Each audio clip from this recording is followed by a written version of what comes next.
mi PPT. Sí, profe, la imagen, pero las letras se ven como muy chiquititas. Ah, no importa, porque ahora lo voy a agrandar. ¿Ahí? ¿Ahí ven Sí, mejor? un poco mejor. Ya. Sí, Y profe. además yo se los voy a mandar, así que no se hagan ningún problema. Miren, este material es un material. Ay, me voy a probar esto porque no he comido nada.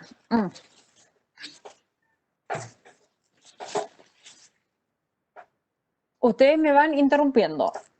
Este material, chiquillo, es como para terminar y para que ustedes puedan fundamentar en su trabajo cuál es el método de investigación jurídica que van a utilizar. Se basa en el libro de Corral Talchani, el profesor Talchani, que se llama Metodologías de Investigación Jurídica, que en el fondo lo que nos ayuda es a poder captar cuáles son las formas de presentar nuestro trabajo. Porque nosotros tenemos que pensar que casi siempre los abogados lo que hacemos es una investigación de carácter bibliográfico. Es decir, nosotros siempre estamos súper llamados a buscar información. Y esa información va a ser de tipo bibliográfica.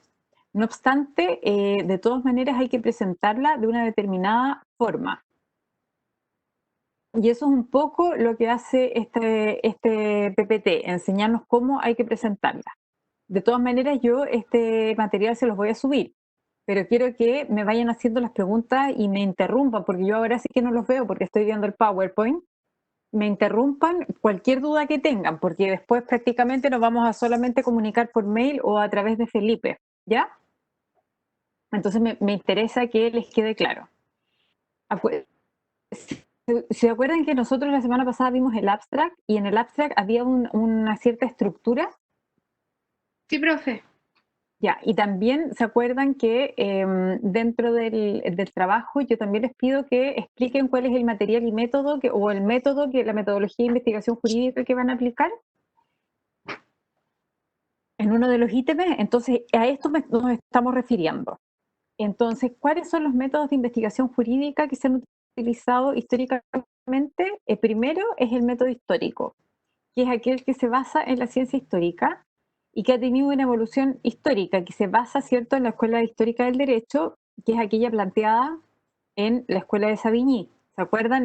Toda la Escuela de la Costumbre Jurídica, aquella que tiene un origen alemán y después que se va orientando a todo lo que es la búsqueda de la jurisprudencia, una jurisprudencia basada en el derecho romano para los alemanes.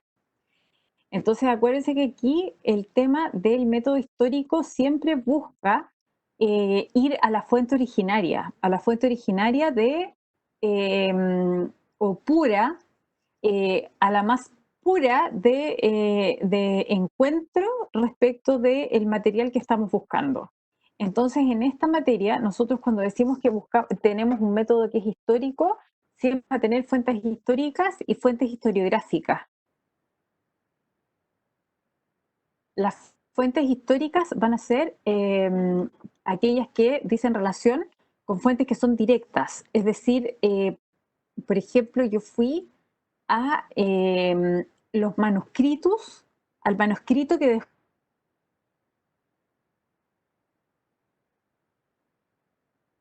Profe, se Pasé, quedó Juli. pegada. Ay, perdón, ¿y ahora estoy despegada o pegada? Despegada. Ya. Entonces, por ejemplo, cuando yo busco a través del método histórico, tengo que distinguir dos tipos de fuentes. Una fuente que es histórica directa, como por ejemplo, si yo voy a citar a Andrés Bello, pero por ejemplo voy a citar aquel manuscrito o aquel torpedo o aquel comentario que él dejó en el Código Civil en el artículo 1447 y él dejó una nota al margen y esa nota al margen yo la encuentro en la Biblioteca Nacional, por ejemplo, en el Código Civil original, y por lo tanto es una fuente directa porque él mismo lo escribió a una fuente historiográfica. Por ejemplo, yo me leo el libro del profesor Claro Solar o Alessandri Bodanovich, donde ellos cuentan que en el artículo 1447 del Código Civil, Andrés Bello dejó una nota en la cual dice tal cosa respecto del artículo tanto. ¿Se dan cuenta que es distinto?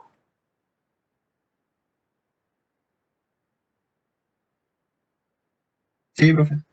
Ya, entonces ahí tenemos fuentes históricas directas e indirectas o reconstrucciones de hechos del pasado. Si ustedes se dan cuenta, mucha de la investigación jurídica es historiográfica, pero tiene más valor aquella que es histórica. Eso lo tienen que tener como súper claro, porque en el fondo cada vez que nosotros hacemos un recuento o decimos que vamos a utilizar el método histórico, tenemos que tratar siempre de llegar a la fuente originaria, a la fuente primaria.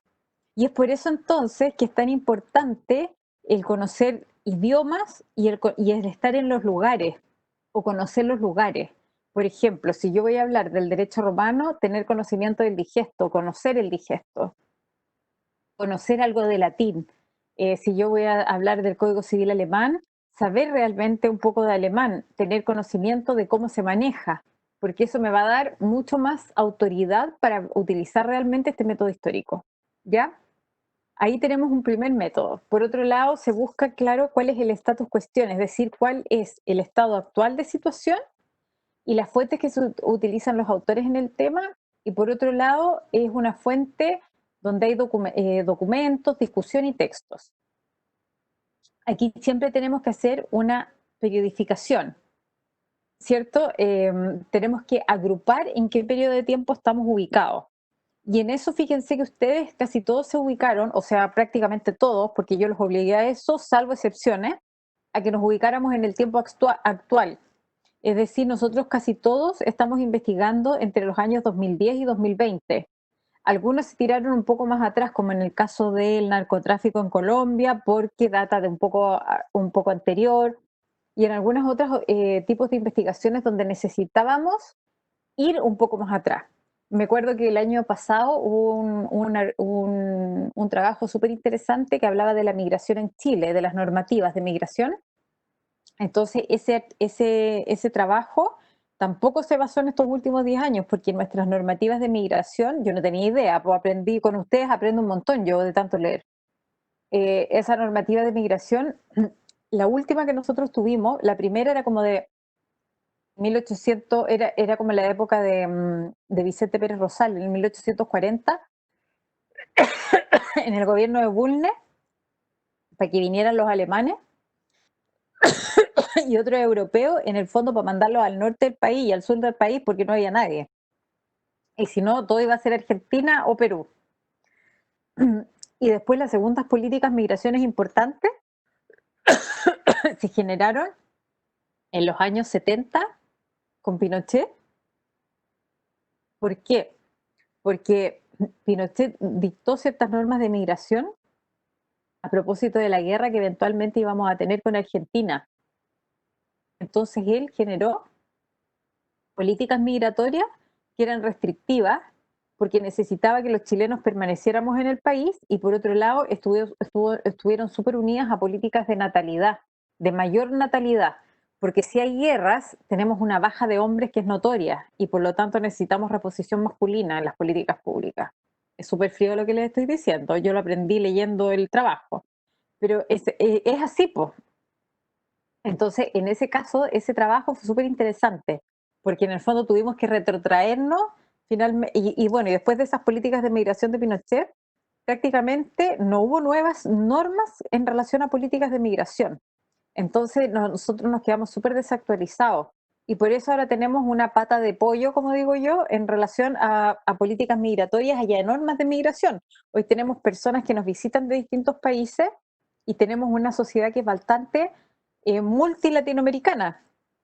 Hoy en día en Chile viven personas de Perú, ¿cierto? Venezuela, Colombia, y no tenemos políticas tan acogedoras en lo que es la recepción de esas personas, ya sea en materia laboral, en materia previsional, etcétera, porque Chile nunca fue un país receptor de migración o de extranjeros.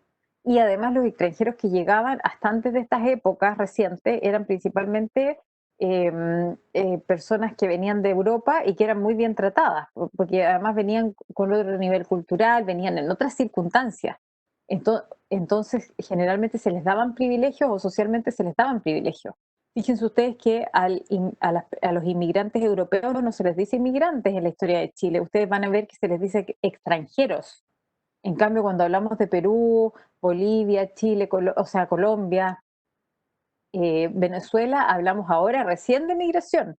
Hablamos de clínicas jurídicas para migrantes en ciertas universidades. Y nunca se nos hubiese ocurrido en el siglo pasado tener clínicas jurídicas para extranjeros.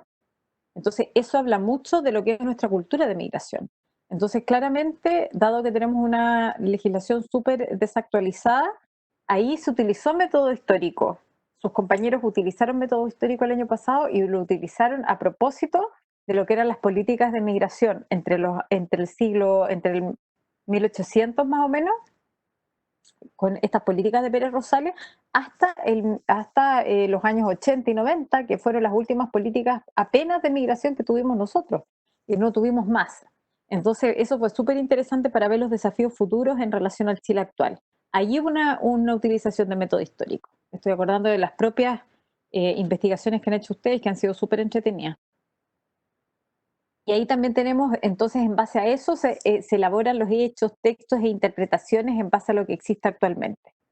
Bueno, el método histórico en general recopila fuentes, tiene un espíritu crítico, también siempre hay cierto riesgo de anacronismo y en eso tienen que tener mucho cuidado. Y hay que tener cuidado porque muchas veces se juzgan hechos que han ocurrido en el pasado con la mirada del presente. Entonces uno puede ser súper injusto con aquello que ocurre. Y entonces nosotros deberíamos tener un contexto cultural en el cual las cosas suceden. Si nosotros hoy día, con la mirada de hoy, juzgáramos, por ejemplo, lo que se entendía por delito, por sodomía en el año 1800, acuérdense que en el 1900, en el primer Código Penal, la sodomía era un delito incluso aunque fuera un hecho privado, a puerta cerrada. Hoy en día eso sería inconcebible, ¿cierto? Entonces claramente nosotros no podemos juzgar con los ojos de hoy aquella legislación que ha ocurrido siglos anteriores, porque no tenemos ese contexto cultural. Entonces, ese es un tema muy importante también que hay que tener muy claro en lo que es la utilización del método histórico. Y por otro lado, que es un derecho formal y efectivo, ¿cierto? Porque lo que busca es cómo las instituciones jurídicas han sido vividas en la práctica y cómo han evolucionado en el tiempo. Eso es lo que quiere buscar el método histórico, más que juzgar éticamente cómo se produce, porque eso es lo que ocurre con el método histórico, que muchas personas utilizan el método histórico, incluso profesores, utilizan el método histórico para después hacer un, un, un juzgamiento moral de aquello que ocurría en el siglo pasado, cuando en realidad el método histórico no está hecho para eso, solamente está hecho para explicarnos cómo proceden las instituciones en el tiempo y no para juzgarlas moralmente, porque para juzgarlas moralmente debo ser capaz de tener otros elementos históricos asociados a ese método para poder yo emitir un juicio. Entonces, eso es súper importante, no caer en ese error. El método Profe, dogmático, perdón, ¿sí? una consulta, lo que pasa es que de lo que está hablando de no caer en el error de juzgar lo que pasaba en el periodo, uno de mis objetivos que yo recuerdo del último, de lo específico, decía en sí, igual es como juzgar de cierta manera lo que la legislación debía cambiar para que eso no sucediera en sí. Ya, pero eso se lo puedes plantear como desafíos futuros, porque ojo, que lo que yo estoy planteando es respecto del método histórico. ¿Tu investigación, Sigrid, va a ser de método histórico? Ay, no sé, profe. ¿Le mentiría si le dijera sí o no? Porque como ¿Cuál que era el tema, Sigrid? el del narcotráfico. Ya, pero el tema del narcotráfico tuyo no era tan histórico, porque no era así como del siglo XVII ni del siglo XVIII, po. No, pero igual está viejito. Sí, está viejo, pero no es tan viejo. Y además que, mira, más que crítica o más que juzgar un tema, yo creo que deberías plantearlo como los desafíos futuros, Ujú. en el sentido de crítica constructiva más que juzgar un hecho, porque además es muy reciente el hecho para nosotros poder juzgarlo. Es como si yo ahora les pusiera a dar un juicio moral, o si todos nosotros nos pusiéramos a dar un juicio moral o un análisis crítico de la crisis social del 19 de octubre, cuando no ha pasado ni un año. Eso lo vamos a poder hacer recién en 5 años más. No Ya, sé si me profe. explico. Entonces, Sí, sí, hoy sí. más que nada, plantéalo Porque una cosa es lo que hayas puesto en el objetivo, que yo estoy segura que no le pusiste emitir un juicio, porque no te habríamos dejado con Felipe. Ujú. No lo planteaste así. Probablemente lo planteaste como desafíos. Y en esa mirada de los desafíos, búscalos como críticas constructivas o oportunidades de mejora. Ya, profe. ¿Ya? Muchas gracias. No, imagínate. Ya, con respecto al método dogmático, tenemos el tema de que en general tenemos dogmas o proposiciones y este es el método que ustedes más conocen. Generalmente es muy utilizado en derecho penal, en derecho civil. Yo les diría que la mayoría de los artículos de la Iusex Praxis que ustedes han leído y que sí que han leído mucho porque es la revista de nuestra facultad, utilizan método dogmático. Así que les sale muy natural y además muchos de ustedes en los trabajos de este año utilizan este método. Así que en el fondo, ¿qué pasa? Aquí tenemos leyes o dogmas o proposiciones, ¿cierto? Que se trata de refutar o después de haberlas analizado, en el fondo aprobar. Aquí partimos de la validez o vigencia de normas y eficacia práctica, ¿cierto? Hay un método que trabaja solo con normas vigentes en cuanto tales y, y partimos de la base que tenemos la ley lata y la ley ferenda, es decir, la ley lata, que es aquello que dice la ley respecto a aquello que debe decir. Entonces, en el fondo, ustedes van a hacer un análisis de aquello que dice y en base a aquello que dice y aquello que ocurre, porque es lo que ustedes están estudiando, de aquello que ocurre con el fenómeno jurídico, que es mucho más completo que aquello solo que la ley dice, ustedes lo que van a terminar es concluyendo aquello de lo que en realidad la ley debería decir, que es el clásico método dogmático. Tenemos la exégesis también, que el exégesis es una parte importante del método dogmático porque permite que a través de la descomposición de los enunciados nosotros podamos ir entendiendo de qué se tratan las partes gramaticales, ¿no? Y que es un método, digamos, que yo estoy segura que esto para ustedes es como lo más, es a lo que los abogados nos es más natural, digamos, por nuestra propia formación.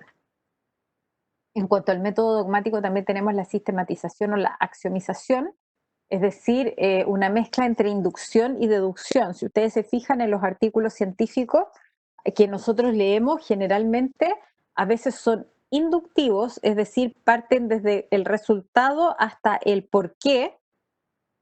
En cambio, otros que son deductivos parten haciéndose una pregunta y nos terminan a través de concatenaciones lógicas, ¿cierto? Concatenaciones o razonamientos lógicos, nos terminan diciendo la conclusión. Hay un pensamiento, un razonamiento que es deductivo. Y a partir de eso, entonces, nosotros podemos ir extrayendo ciertos principios jurídicos. Y esa es la gracia del método dogmático, que nos permite generalizar y extraer principios. Nosotros, a través de distintas situaciones que analizamos, situaciones jurídicas que analizamos con método dogmático, extraemos los principios que nos permiten después generalizar. Y esa es la gracia del método dogmático que todos conocemos, por cierto, si no es que de repente le ponen un montón de palabras y un montón de cosas, pero finalmente es eso que estamos hablando. Es un método discutido, sí, pero por otro lado es muy vigente y está muy reconocido. El método comparativo. Este método, aquí hay que ponerle ojo porque muchas de las investigaciones de ustedes están también asociadas a este método. Y aquí siempre queda la pata de pollo, pero queda la pata de pollo en la clase. Generalmente lo entienden súper bien y después no se equivocan en los trabajos, casi nunca se equivocan. Pero se ponen súper criticones después cuando leen trabajo, porque yo me los encuentro después cuando son más grandes y siempre me están diciendo, profe, la otra vez me encontré con un error en el método comparativo cuando leí un artículo y después como que les queda pegado este tema, les llama la atención. El método comparativo en general permite comprender y racionalizar el orden jurídico, ¿cierto? Confrontando ordenamientos jurídicos diversos en una disciplina que conocemos como el derecho comparado. Pero es interesante porque el método comparativo en el fondo lo que busca es en el fondo un poco lo que son, hay que distinguir aquí, si nosotros tenemos familias jurídicas o si tenemos, vamos a comparar legislaciones. Cuando nosotros comparamos las familias jurídicas, ¿se acuerdan ustedes que tienen que haber visto alguna vez en civil? Yo sé, por lo menos, que la profesora Carolina Riveros le gusta mucho este tema y además de alguna vez le he escuchado ver este tema con sus estudiantes. el tema de las familias de derecho, es decir, tenemos una familia de derecho romano occidental, ¿cierto? Tenemos una familia de derecho anglosajón, tenemos una familia de derecho, ¿cierto?, que es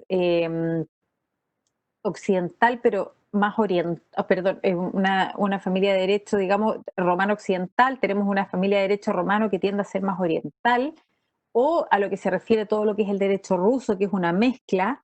Tenemos derechos que son más asiáticos, o todo lo que es el sistema del derecho chino, y ahí nosotros vamos distinguiendo distintos tipos de familias jurídicas. Entonces hay que tener mucho ojo ahí, porque cuando nosotros comparamos instituciones, nosotros podemos comparar dentro de las familias jurídicas.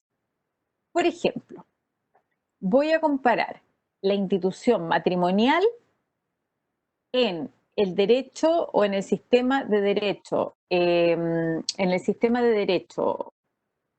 anglosajón versus el sistema de derecho asiático o africano. Pero voy a comparar la institución matrimonial. O por ejemplo, voy a comparar los derechos de la mujer casada en un régimen de comunidad de bienes en el derecho anglosajón versus el derecho romano continental. Pero yo estoy hablando de instituciones jurídicas que las comparo en distintas familias de derecho. Es decir, voy a analizar la compraventa. La compraventa como institución contractual, como un contrato. O voy a analizar los contratos perfectamente, o la sucesión por causa de muerte. Son temas más amplios en los cuales yo comparo familias, pero comparo, digamos, instituciones dentro de familias, es decir, dentro de sistemas jurídicos. Y dentro de los sistemas jurídicos solo puedo comparar temas, instituciones jurídicas. Distinto es el caso cuando yo comparo situaciones particulares, como es el caso, como son casi todos los trabajos de ustedes. Ustedes están comparando, quienes comparan y quienes van a hacer legislación o comparaciones con derecho comparado. Si ustedes se fijan, yo no los dejé, y es por este motivo, comparar entre sistemas o familias de derecho distintos. ¿Por qué? Porque la mayoría de ustedes lo que están haciendo es, más que comparar instituciones, están comparando situaciones o cosas bastante específicas. Por ejemplo, ¿quién está comparando con Uruguay? Por ahí alguien estaba comparando algo con Uruguay, que no me acuerdo lo que era.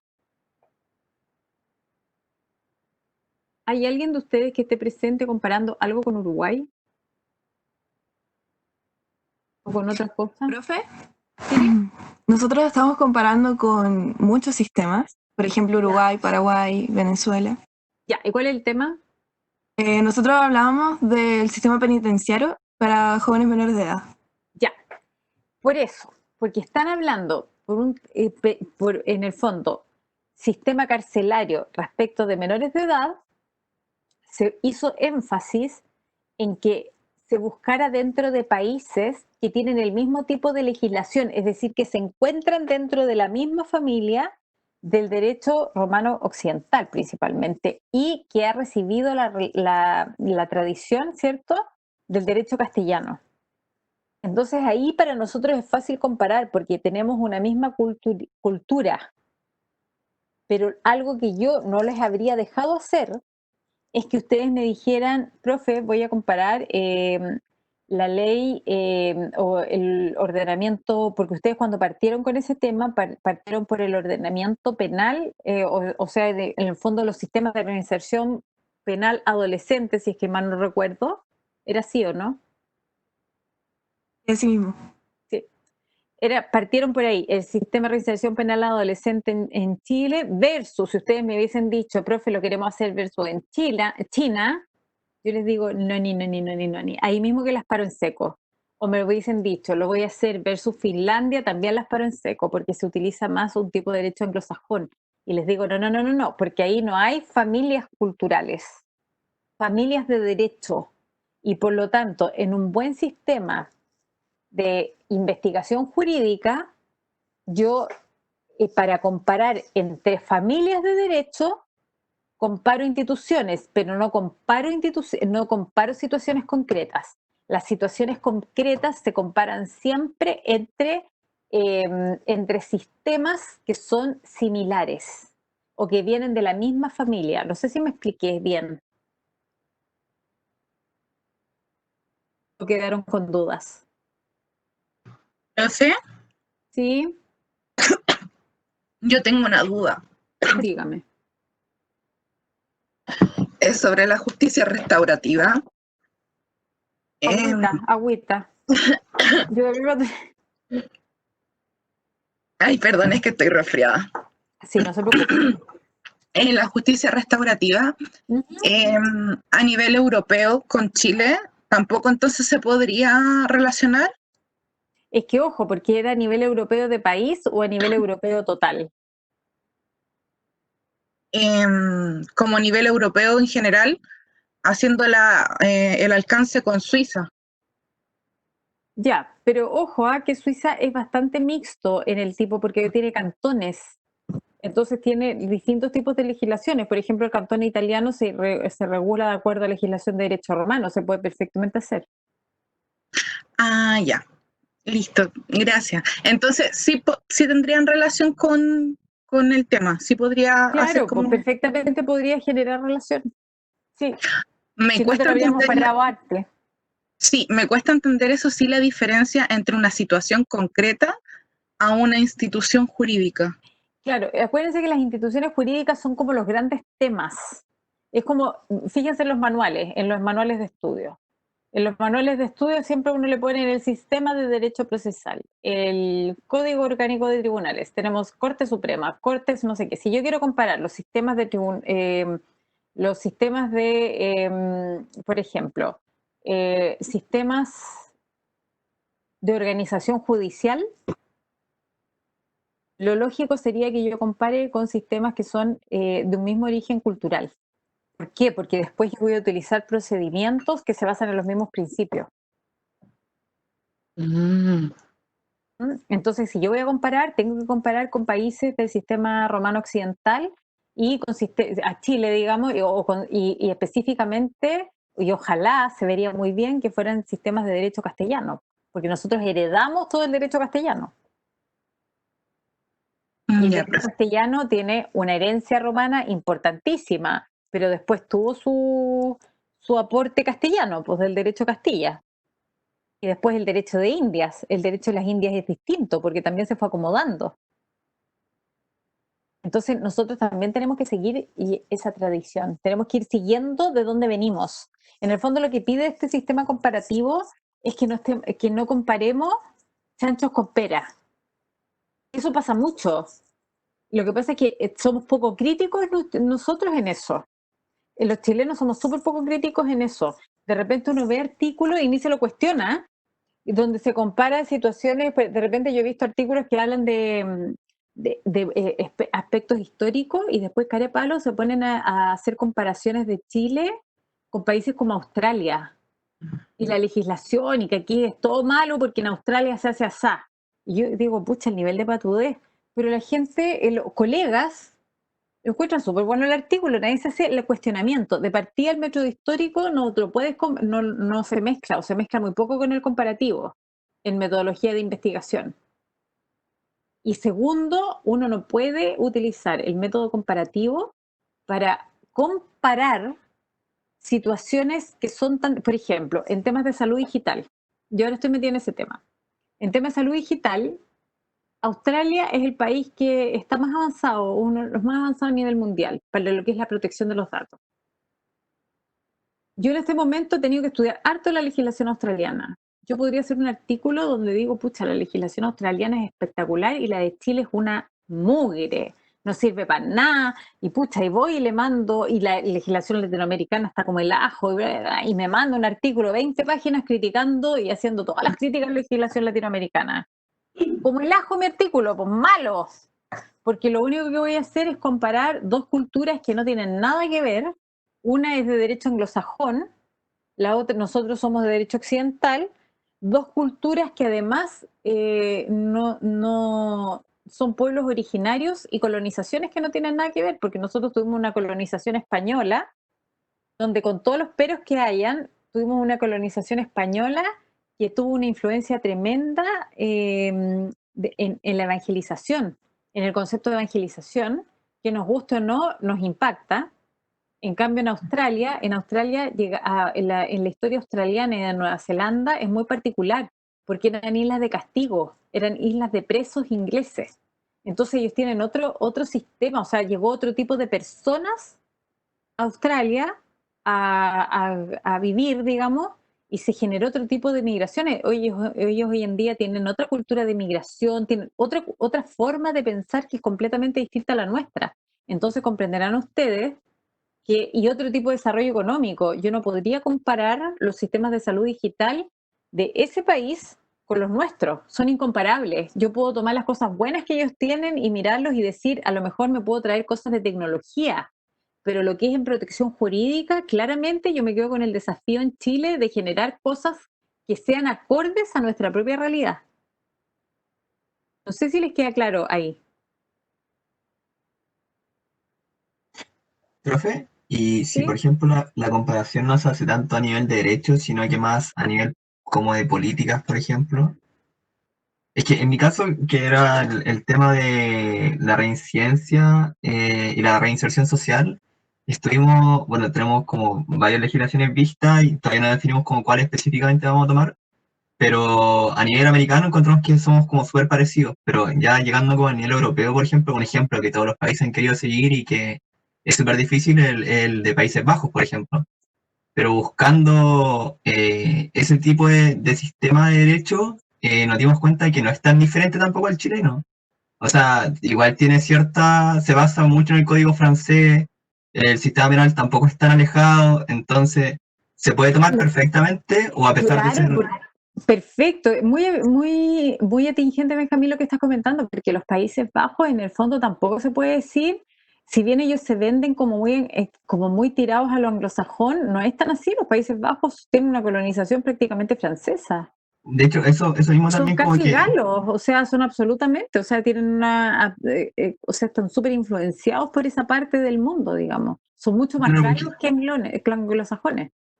bueno, pensar, o sea, yo preliminarmente antes de entrar más a profundidad en el tema, yo pensaba que, claro, se basaba mucho en el derecho anglosajón y dije, bueno, Sí. quizá ahí está la diferencia y después cuando nos dimos cuenta con mi compañero que no, que era súper parecido de hecho o sea, no tan parecido al chileno, pero sí tiene las mismas bases, entonces mucha diferencia no hay a pesar de que se vende como anglosajón, entonces no hay problema en hacer ese tipo de comparaciones. No, para nada. Y al contrario, ahí es muy bueno que tú vayas mostrando cómo se afectan las políticas públicas, porque en el fondo, ¿qué es lo interesante de este tipo de trabajo, chiquillos? Que ustedes, y en el fondo pueden transmitirlo también, se van dando cuenta a poco cómo el derecho es una parte antropológica. Bueno, los que han estudiado conmigo antes en introducción saben perfectamente a lo que me refiero, que es en el fondo es una parte antropológica del ser humano, es una dimensión del ser humano, pero no es la única dimensión, hay otras dimensiones que incluso pueden ser mucho más importantes como la educación.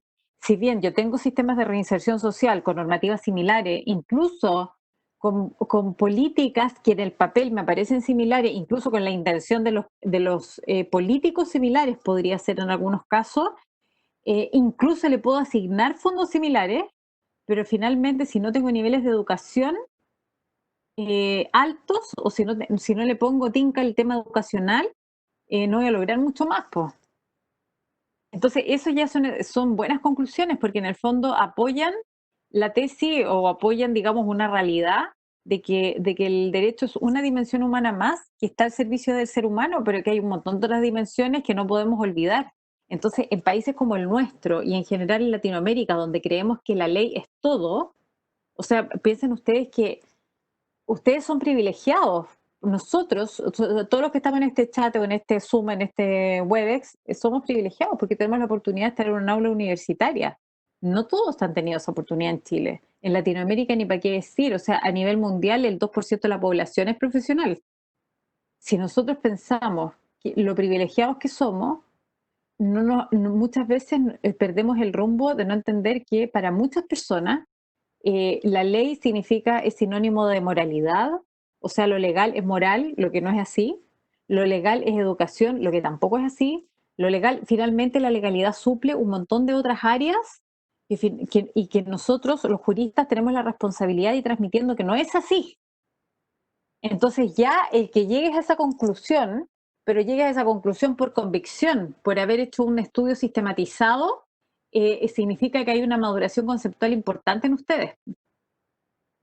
Ya marca una diferencia respecto a otras casas de estudio. Yo quedo muy conforme. No sé si me explico. Sí, profe. ¿Otra pregunta por ahí? Sigo avanzando, porque no nos queda mucho. Profe, Dígame. ¿cómo ir distinguiendo los países con su familia jurídica, por ejemplo, Nueva Zelanda? Mira, Nueva Zelanda sí es un país más nórdico. Yo me imagino que esto en algún ramo lo tienen que haber visto, pero yo les voy a mandar, ¿saben qué más? Les voy a mandar un articulito que tengo de familia jurídica. Ya. ¿Ya? Se los voy a mandar ahí como para que ustedes se ubiquen un poco por si no lo han visto. Porque probablemente los quintos ya es materia conocida, pero para los segundos no, a lo mejor todavía no lo han visto. Se los voy a mandar para que se orienten, pero en general los países como más de derecho occidental tienden a ser a todos aquellos que dicen relación con el derecho romano y Latinoamérica, porque viene ahí el derecho español.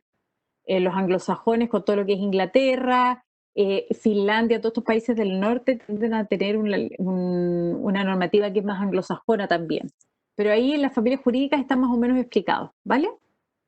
Gracias, profe. Para que se orienten.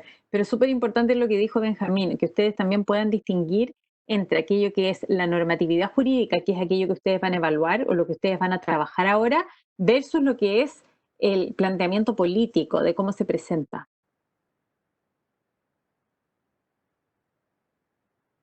Y a la medida que van a ir leyendo, chiquillos, se van a ir dando cuenta. Estoy segura. Ya, entonces, aquí tenemos el tema del principio de la funcionalidad y por otro lado, que los sistemas jurídicos dan respuesta a una necesidad común y también hay un aforismo romano que es muy importante y que lo decían los romanos antiguos, que era traductore traditore, o sea, el que traduce generalmente traiciona al autor del que lo dijo, al original que lo dijo. Y por eso siempre piden que el que haga una traducción o el que estudie derecho extranjero sea muy respetuoso en cómo se aproxima ese derecho extranjero, porque si yo voy a estudiar derecho francés, probablemente lo voy a hacer con los paradigmas que tengo desde el derecho chileno o desde la mirada que tengo desde la sociedad chilena. Por eso cuando uno es un doctorado le piden que se quede mucho tiempo viviendo en el otro país, porque mientras no entiende cómo piensa el ciudadano del otro país, y en ese contexto es muy difícil entender el derecho de ese país. Entonces, a eso se refiere el traductore traditore. Es como esfuércese un poco más en ponerse en el espacio y en el lugar en que el que escribe originalmente se expresa. Bueno, ahí es lo mismo más o menos que en el método comparativo y finalmente aquí tenemos el tema de los métodos empíricos de sociología jurídica y que esto en el fondo se los pongo como para que ustedes lo tengan como cultura general, que los métodos de sociología jurídica lo que hacen es medir el comportamiento. Si ustedes se fijan, por ejemplo, el da mihi factum dabot divis ius, que es un aforismo jurídico que da pie a esta sociología jurídica, en el fondo nos dice, mire, da lo mismo. Aquí hay un tipo de comunidad que requiere este tipo de legislación porcentualmente y da lo mismo si está bien, si está mal, si lo vamos a encontrar adecuado o no adecuado, si va a haber una mayor o una menor beneficio económico, lo vamos a hacer igual porque hay un alto porcentaje de personas que así lo quieren. Por ejemplo, tómenlo en el buen sentido de la palabra porque no es comentario político, pero como para entenderlo. El 10% de las AFP tiene un poco de eso. Piensen ustedes que en el 10% de la AFP, el presidente de la República, por supuesto, que no quería que se diera el 10% de la AFP. Tendría, en teoría, si el presidente de la República o lo podríamos especular razonadamente que si el presidente de la República hubiese sido, no quiero decirlo mal, pero si hubiese sido él respetuoso o coherente con lo que él realmente piensa, o si él hubiese seguido lo que él pensaba, si él hubiese seguido su corazón de lo que él pensaba, lo más lógico es que hubiese hecho un veto al proyecto de ley, ¿cierto? Yo creo que no estoy diciendo algo aberrante. Yo creo que muchos de nosotros esperábamos que probablemente pudiera vetar la ley. De hecho, se dijo en los medios de comunicación, en todos lados, era una probabilidad.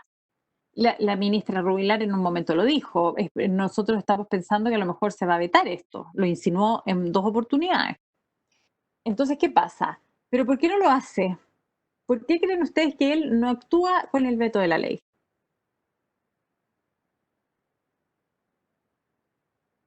Pudiendo hacerlo, porque la facultad constitucional la tenía. Tal vez sea porque no le convenía. ¿Ya? Quizás bueno, yo creo que todo el país habría ido contra él y ya tenía bastantes críticas como para seguir jugándose Y a vetar la ley. exacto, pues, y acuérdense además que la encuesta CADEM, que mide toda la semana, la encuesta CADEM decía que más del 80 y tanto por ciento de personas en Chile estaba de acuerdo con el 10% de los fondos, incluso considerando muchas personas de su propia coalición. Dentro de su propia coalición había como un 60% de personas que estaban de acuerdo con el retiro de los fondos. Entonces, tal como dicen ustedes, o sea, a él no le convenía. Es que yo creo que si él vetaba, yo creo que al otro día, no sé, yo creo que hubiese quedado la escoba, yo creo que le quemaban la moneda, porque lo único que falta es que se queme, o sea, yo no sé qué habría pasado, ¿me entienden? Pero habría sido muy desventajoso. Entonces, finalmente él decide no vetar. Pero ahí nosotros vemos un poco que detrás de este estudio CADEM que les digo yo, es un estudio sociológico, lo hacen sociólogos, pero en el fondo impacta profundamente. Si ese estudio hubiese sido hecho entre sociólogos y juristas, claramente tendríamos un estudio de sociología jurídica. ¿Por qué? Porque impacta, son estudios recurrentes que en definitiva terminan impactando en las decisiones jurídicas. Son decisiones, en el fondo yo evalúo cómo actúa la sociedad y en base a cómo actúa la sociedad, finalmente yo tomo una solución que va a impactar la ley. Y por lo tanto es un estudio de sociología jurídica. ¿Me expliqué?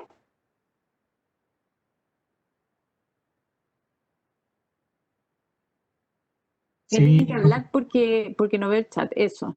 Entonces ahí nosotros tenemos casos en donde cada vez que nosotros observamos que hay, por ejemplo, no sé si en el proyecto Anillo de la profesora Fernanda, pero sí en el proyecto en el de maltrato, en el Fondes de Maltrato Adulto Mayor de la facultad, que tenía la profe Caro Rivero, nosotros trabajamos con sociólogos y economistas. Y ellos evaluaban, hacían escalas de comportamiento social respecto al maltrato de adultos mayores. Y a eso nosotros le agregábamos el contenido jurídico para poder generar nuevas políticas públicas en ciertas comunidades. Es un tipo de estudio que tiene una parte también de sociología jurídica, porque nosotros vamos evaluando el comportamiento de la población y en base a ese comportamiento vamos viendo qué es aquello mejor para formular o qué es aquello que no es recomendable reformular.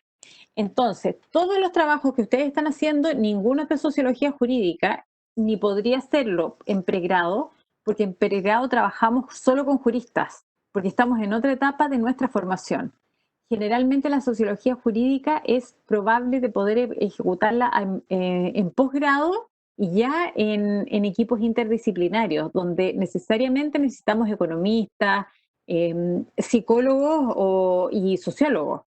Esa es más o menos la tónica. En el fondo quiero que sepan que existe, que funciona, que es entretenido, que algunos lo sanatizan, pero así como que dicen que es lo peor y qué sé yo, pero la verdad es que ha generado, como todas las cosas, o sea, puede ser usado para bien o para mal, puede tener una buena utilidad y eso. Entonces, cuando ustedes terminan su trabajo, o analizan su trabajo, ustedes lo que tienen que tener claro es cuál es el método que van a utilizar y justificar, explicar con sus palabras bien. Aquí van a tener el PowerPoint, por qué están utilizando este método y no otro en la elaboración de su trabajo. Era eso lo que yo quería un poco explicarles hoy y con eso estamos dados ya pues, para el Profe, trabajo. una consulta.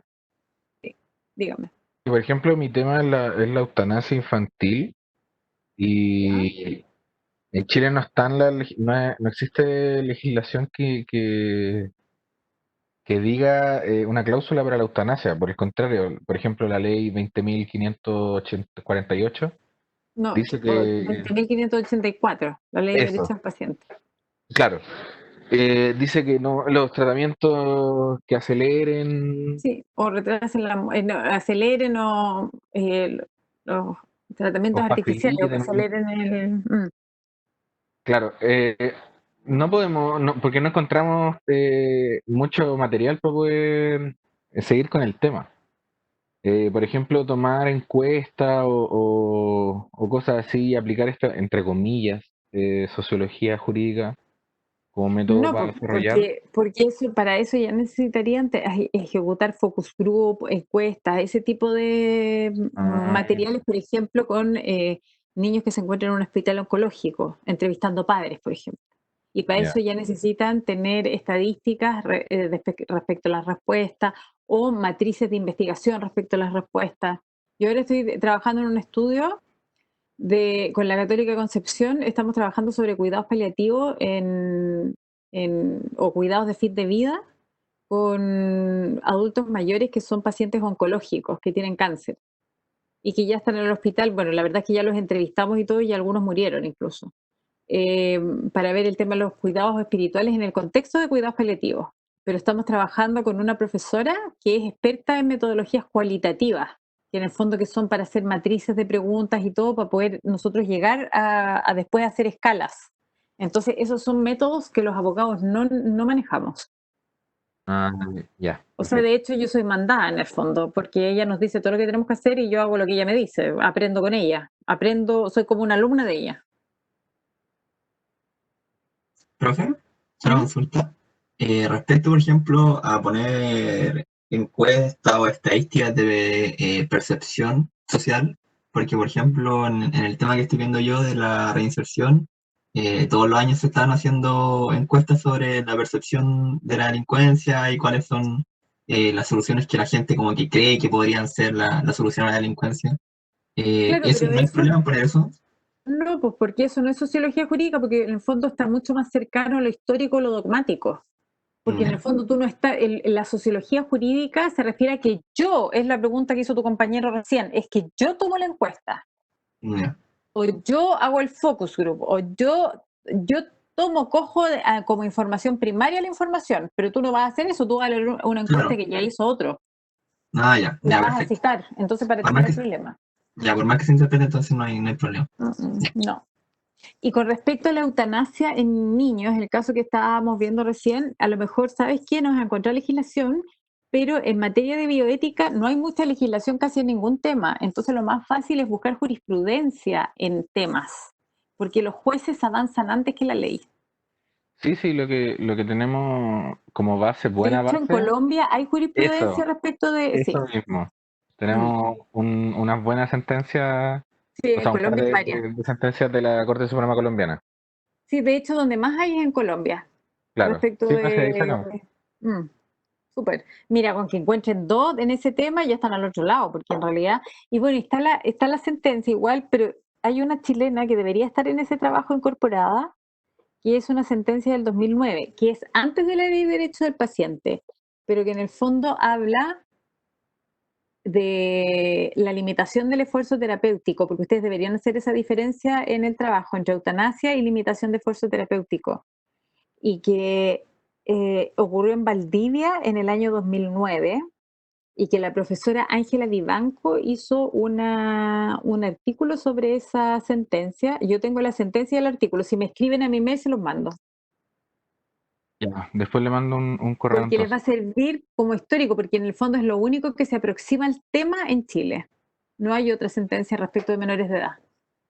No, no hay ninguna, sí, No, pues sufrimos caleta. por eso les mando la única que hay para que no la busquen tanto. Ya. Profe, ¿Mm? tengo una duda respecto a cómo introducir la metodología, porque en la estructura que nos entregó está el título, el sumario, la introducción, el desarrollo. conclusión, agradecimiento, conflicto de interés y bibliografía. ¿Esto debería ir después de la introducción y antes del desarrollo? Sí, podría ir ahí y muchas veces sí, porque ustedes lo ponen en el abstract. Mira, ustedes siempre después de los objetivos se pone la metodología. Ya, entonces, Y si quieren, la ponen la pueden poner en objetivos y metodología ujú, separado o junto. ¿Se en fijaron ustedes en en el, el cómo se llama? trabajo, ¿Se fijaron en el artículo que les mandé con von Chrisman, ese de odontología? no me acuerdo, pero sí Ya, estaba miren, yo les revisando el mandé, trabajo que nos mandó de la María Paz ¿ya?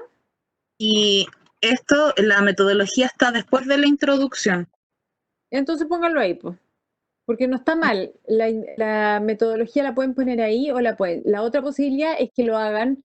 Fíjense en ese artículo de bioética que yo escribí con von Chrisman sobre la Lex Artis en odontología, porque ahí está súper ordenado, pero piensen que ese artículo es para ciencias médicas. En ciencias médicas se escribe así como súper cuadrado.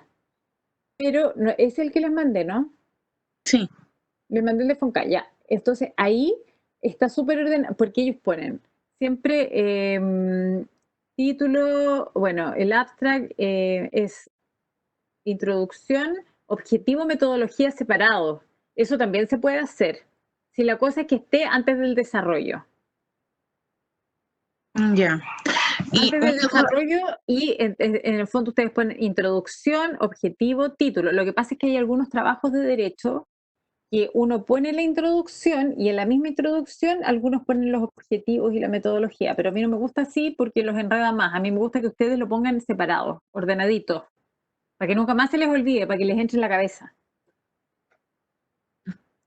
profe, ¿y solamente tenemos que mencionar qué método se va a utilizar? ¿Y por qué? ¿Por qué seleccionaron ese método? Porque es su trabajo, o sea, en el fondo que ustedes justifiquen por qué en su trabajo va ese método. Que ustedes entiendan, porque en el fondo ustedes tienen ese método en ese trabajo y por algo es ese método y no otro, que me lo sepan decir. Ya, profe. Gracias. Solo, oigan, pero la metodología son 3 líneas, 4 líneas, no es una lata, no es, acuérdense que yo les expliqué, los artículos se leen, no se pesan. La metodología no es un tremendo, no es una tremenda, no es una hoja, son 5 líneas, a lo más. Basta que me digan qué metodología es y por qué eligieron esa metodología, por qué esa metodología es la adecuada para su trabajo. Es lo único que tienen que poner. Eso lo ponen en 5 líneas bien escritas. Profe, ¿cuál es la extensión del final de, o sea, la 12.000 extensión del trabajo? palabras e incluida la bibliografía. Eso dijeron ustedes la semana pasada. Yo lo 12.000 estaba palabras. revisando. Sí, eso son como 15 páginas.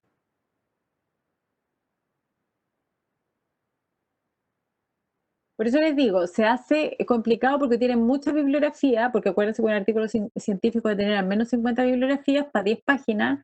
Entonces, acuérdense que el secreto de esto es que tienen que poner las cosas, tienen que ordenar su trabajo de manera tal que no haya repeticiones. En eso fíjense, porque no tiene que ser la idea repetir, repetir, repetir. A lo que apelábamos o hablábamos la semana pasada un poco de que una vez lee unos malmotretos de 50 páginas donde la persona que escribió 40, o en las 50 páginas dice lo mismo 6 veces. Eso no tiene sentido. Lo importante es escribir en 10 páginas una buena relación de lo que hay que decir, o sea, y donde tiene que estar. Esa es la gracia de un artículo científico. Además de ir dando las ideas nuevas, lo más importante de un artículo científico siempre son generar buena relación de los hechos, que no esté repetido y que esté en el lugar donde tiene que estar. Y finalmente las conclusiones, o sea, la conclusión o la discusión, siempre eso es lo más importante porque es lo que me genera el nuevo conocimiento.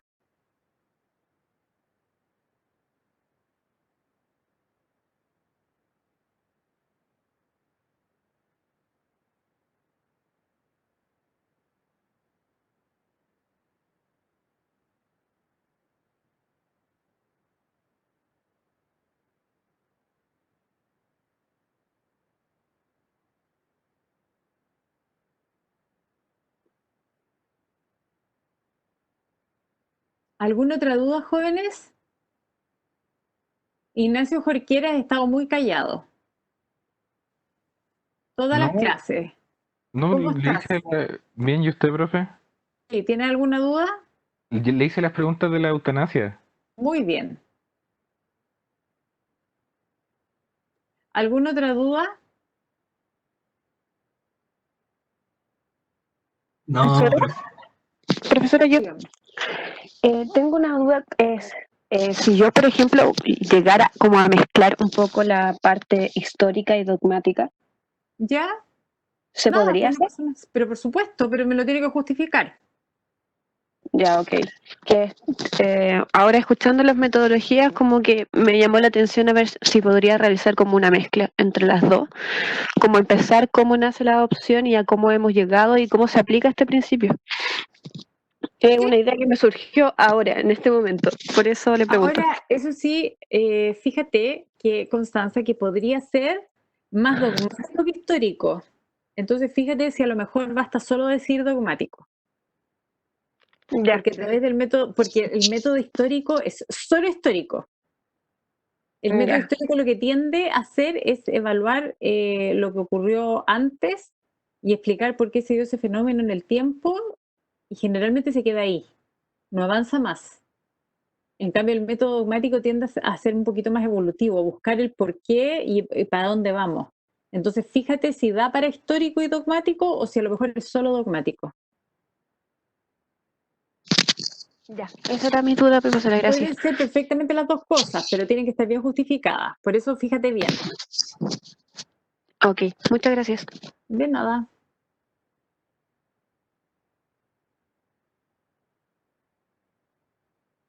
Ya, chiquillos, ¿estamos entonces? Sí, profe. Sí, profe. Ya, cuídense mucho y entonces yo les voy a mandar un educandos ahora con el artículo de la familia jurídica y diciéndoles que pueden entre el 13 y el 20 de agosto entregarme el trabajo hasta las 4 de la tarde el 20 de agosto. ¿Les parece? Excelente, profe.